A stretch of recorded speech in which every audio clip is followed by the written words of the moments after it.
A High-Pitched Cry for Help by Problematic Undersasana on AO3. Chapter 22. Aldera Center in Defense for the Quirkless. The fall of Aldera Junior High School was a circus. For them, at least. Nezu said that it was his way of apologizing for the misunderstanding he caused by talking private matters with Izuku. And with that alone, Aizawa knew it was going to be bad. He wasn't expecting it to be this bad. To process an entire school is not an easy task, and it is normally a lengthy process. Unless you are Nezu, that is. In less than a week, Aldera Junior High School was permanently closed and in process of becoming a non-profit organization for the Quirkless. The first thing he did was pull some strings in the police force to legally demand all video footage of the school's cameras. That alone would take months if he wasn't such a scary individual. The video footage was thousands of hours from multiple cameras. So, instead of watching them all, or hiring a team to look at them for him, he did what he thought was the easy way out. The Man designed an artificial intelligence that would detect quirk usage, verbal abuse, and physical abuse. It wasn't a perfect system, of course. He only had 2 days to make it, after all. So he missed some incidents. Even then, he had more than necessary to raise hell in that institution. At least 80% of the teachers lost their jobs and teaching license. The other 20 got relocated to well-known schools with zero bullying tolerance. He even decided to hire one outstanding teacher as an intern in UA after seeing her stand up for a student that obviously had problems at home. She brushed her hair before classes and ate with her under the staircase. She was sad she didn't meet Izuku sooner. Maybe then the kid would have had a better fighting chance there. Out of all the teachers that lost their jobs and licensing, a whopping 32% was charged with something along the lines of child neglect, child abuse, assault, child endangerment, and for those who had not actively cooperated with the abuse, but turned a blind eye, Nezu made sure to find some dirt. A fraud here, tax evasion there, even identity theft in one particular case. That was a fun one. Most of them were left with a hefty fine that would take a lifetime to pay, or with some time to cover servicing the public. Others, however, were even faced with jail time.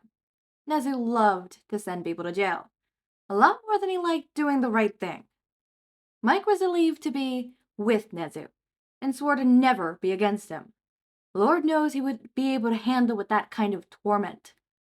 Mike's personal favorite was a long list of students that were now by law required to take quirk counseling and a family course of anti-bullying. The same students and parents that would have mandatory weekend helping the new center against quirk discrimination that their old school turned into. The Bakugo family was obviously one of them. And wasn't that just the cherry on top? They also tried to get the doctor that diagnosed Izuku as quirkless, but that was a big no-no, because Izuku was very quirkless. Now that he was a lot more confident in going out, they took him to update his vaccinations and to a quirk specialist. The lady, the gentleman, well, their quirk made it difficult to know. A weird and colorful skin mutation that apparently runs in the family. They let the family of 3 know to use the they-them pronouns, as technically no one in the family had a designated gender. It was also a great opportunity to teach Izuku about they-them pronouns and non-binary people. The doctor was absolutely fascinated by Izuku. A 1 in a million case. You see, apparently some people could experience a traumatic event that would force them to activate a quirk that could run so far in the family tree that it would be impossible to track down. That in itself is 1 in 10,000 cases. But this type of lifesaver one-use quirk, where, as their name indicated, one uses only, with some long-lasting effects that could go from a nasty scar to chronic pain. A body is not made for more than one quirk, at least not if they're completely catable. Some of those unfortunate souls would end up dying anyways, as the quirk is not enough to save them, or the quirk itself kills them. As their purpose is served, the quirk vanishes again, and if the situation repeats itself, it does not appear again. The quirkless, on the other hand, would be able to hold a quirk like this for a while, since it wouldn't collide with anyone But it would eventually be gone too. They had never seen something like this before. Izuku had actually activated 2 quirks in one traumatic event, the doctor concluded. The first quirk was a mildly useless one.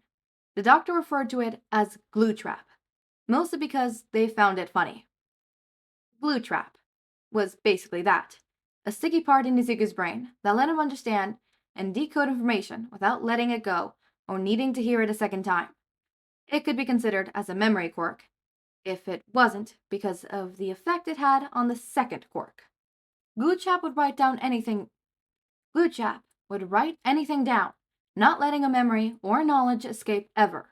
So much so that when the quirk that actually would help Izuku stay alive appeared, glue trap trapped the quirk inside Izuku, just as it had trapped itself inside Izuku before. Fascinating. 2 perfectly combinable quirks.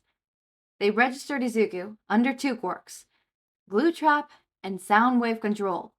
This new knowledge only meant a little more counseling that Nezu was still eager to do. Magically so, Nezu, type of magic, there was now an open space reserved for Izuku to start school next year in the same classroom that Ida was. What a wonderful coincidence! Izuku now talked. Not a lot, but a few words. That was a lot more than before.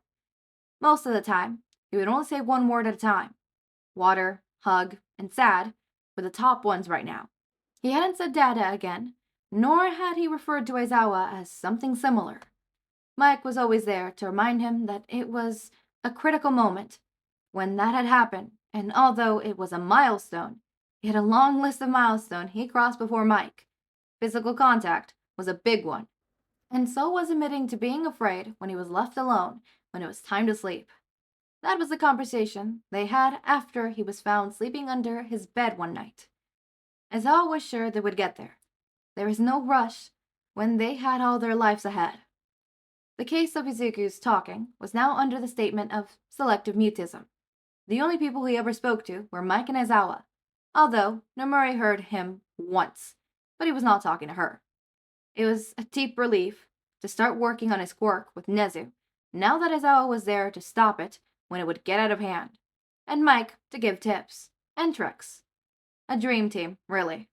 Nezu gave Izuku the news about Aldera, and Aizawa also stated at the first meeting during the incident about the adoption thing, and how sadly they would not be able to adopt him until the problem with his bio parents got resolved.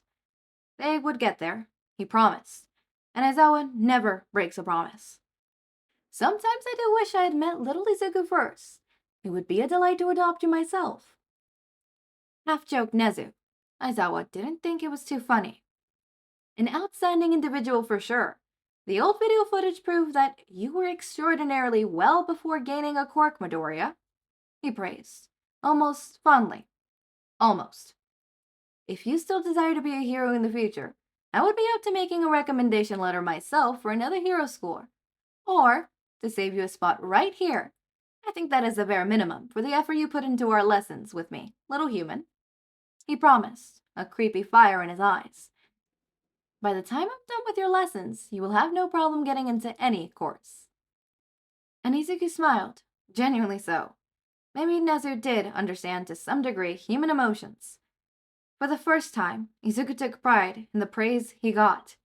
It felt like a reward, like something that he'd finally earned. Yes, he earned this. He earned this sense of relief, this pride in himself. Maybe quirks are important, but they are just tools, and tools alone are nothing without a handler. And God knows Izuku did not handle anything at birth. He now knows better than to wait for good things to happen. He was ready to not wait anymore, even if what was in front of him was nothing but a nightmare. I'm scared. Hold up. I'm scared. What do you mean nothing in front of him? Like everything in front of him was like, what do you mean the nightmare? What? Okay, hold up. What's the next chapter name? Chapter 23. Love you, Mom. What the fuck? I'm scared, guys. You're scared? I'm scared. We're scared. You're fucking scared? I'm fucking scared. What's that one audio? Like, you're fucking scared, I'm fucking scared, something like that. I'm scared, I'm scared, I'm scared, I'm scared, I'm scared, I'm scared, I'm scared, I'm scared. I'm gonna say that again. I'm scared. Are you scared? I'm scared. What? Okay. Okay, wait. Love You Mom. What is the next chapter called after Love You Mom? The next chapter after Love You Mom is Goodbye Box. Okay. Okay. As always, my raindrops, make sure to eat, sleep, drink water, take your meds. Have a wonderful day or night. Link to my Discord server and socials are down in the description. Subscribe to see more of my content, and thank you so much for watching.